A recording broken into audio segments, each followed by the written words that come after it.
Hello everyone, ఈరోజు వీడియోలో ఎంతో టేస్టీగా ఉండే దొండకాయ వెల్లుల్లి కారం సూపర్ టేస్టీగా ఉంటుంది. ఫస్ట్ ఇలా కూర గిన్నె పెట్టేసుకొని తాలింపు వేసేసుకొని అందులో తాలింపు ఎంత అయిపోయిన తర్వాత అందులోకి ఉల్లి వేసుకోవాలి. ఉల్లి వేసుకున్న తర్వాత ఇట్లా మనం హ్యాండ్ఫుల్ ఆఫ్ వెల్లుల్లి తీసుకొని పక్కకు ఉంచుకోవాలి. అందులో ఉల్లి వేగిన తర్వాత అందులోకి పసుపు వేసేసుకొని పసుపు కూడా కొంచెం ఒక నిమిషం ఉంచిన తర్వాత దాంట్లోకి మనం ఇలా దొండకాయలని వేసేసుకోవాలి. కట్ చేసుకున్న వాటిని వేసుకున్న తర్వాత ఒక 2 నిమిషాల తర్వాత మనం ఉప్పు వేసుకోవాలి.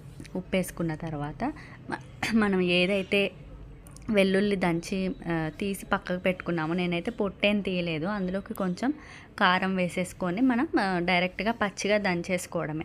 దంచుకున్న తర్వాత ఇలా మనం దొండకాయ మనకి ఇలా కలర్ అనేది చేంజ్ అవ్వాలన్నమాట. ఫ్రై లాగా కలర్ చేంజ్ అయిన తర్వాత మనం ఇక కారం ఏం వేసుకోవడం లేదు, ఈ వెల్లుల్లి కారం డైరెక్ట్గా వేసేసుకొని అందులోకి కలిసేలాగా బాగా పీసెస్కి పట్టేలాగా కలుపుకోవాలి. సో ఇదైతే రెడీ అయిపోయింది. ఇక్కడ లాస్ట్లో మనము ఇందులోకి ఇక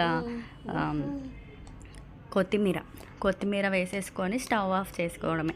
సో ఈ వెల్లుల్లి కారం అనేది మనకి ఎక్కువగా చాలా వెల్లుల్లి అనేది కూడా హెల్తీకి మంచిది కాబట్టి ఎక్కువగా ఈ వెల్లుల్లి కారం డెలివరీ అయిన తర్వాత పాలు పట్టడం కోసమని పెడుతూ ఉంటారు, డెలివరీ అయిన లేడీస్కి. సో ఈ వీడియో కానీ మీకు నచ్చినట్లయితే like, share and subscribe to my channel. Thank you so much for watching.